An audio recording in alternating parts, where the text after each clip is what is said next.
이스라엘과 이란 간 무력 충돌의 여파가 첫 한미 정상회담의 무산으로까지 번지면서 한미 정상외교가 첫 발을 내디디려는 찰나에 브레이크가 걸린 모습입니다.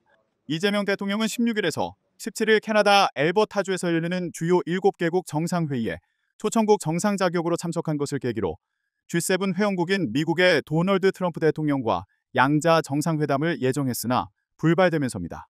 국익 중심 실용 외교를 앞세워 첫 정상외교 무대 데뷔전에 나선 이 대통령은 G7 정상회의 일정 이틀 차인 17일 트럼프 대통령과의 회담을 확정지었으나 트럼프 대통령이 급거 귀국하면서 회담을 다시 추진하기로 했습니다.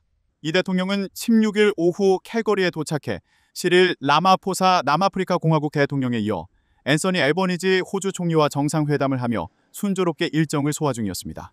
하지만 같은 날 오후 트럼프 대통령이 남은 G7 일정을 뒤로하고 이날 밤 귀국한다는 소식이 미국 백악관발로 갑작스레 전해졌습니다.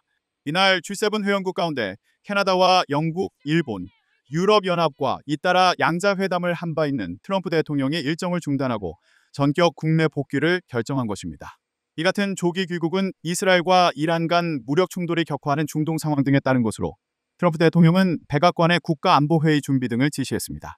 트럼프 대통령과의 만남을 예정하고 있었던 대통령실은 이런 돌발 상황에 당혹하는 기류도 읽혔습니다. 대통령실 관계자는 트럼프 대통령이 오늘 갑자기 귀국하게 돼 내일 예정된 한미 정상회담은 어렵게 됐다. 아마 이스라엘과 이란의 군사적 충돌 문제와 관련이 있어 보인다며 미국 측으로부터 그런 상황이 생긴 언저리에 양해를 구하는 연락이 왔었다고 밝혔습니다. 예상치 못한 중동 정세에 따른 트럼프 대통령의 조기 귀국 변수가 발생하면서 양국의 첫 정상회담도 예기치 못한 유탄을 맞게 된 셈입니다.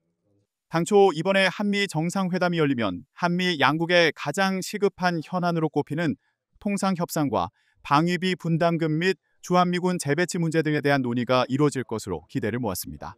특히 이 대통령과 트럼프 대통령 간의 회담 결과에 따라 시한이 한 달도 채 남지 않은 한미 양국의 실무협상 물꼬가 터질 수도 있다는 관측이 나왔습니다.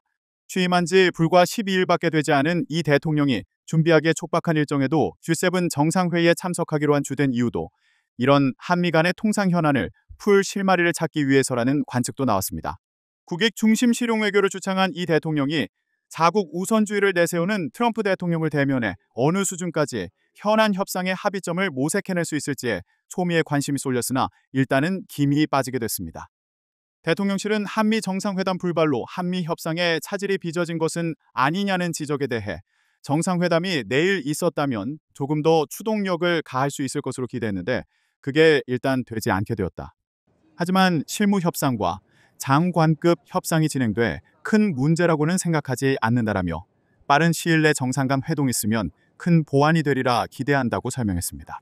대통령실은 가장 빠른 계기를 찾아 한미 정상회담을 다시 추진한다는 방침입니다. 이 대통령은 한미 정상회담이 불발됐으니 가장 근접한 계기에 추진하겠다는 취지의 보고를 받고 그렇게 하라고 지시했다고 대통령실이 전했습니다.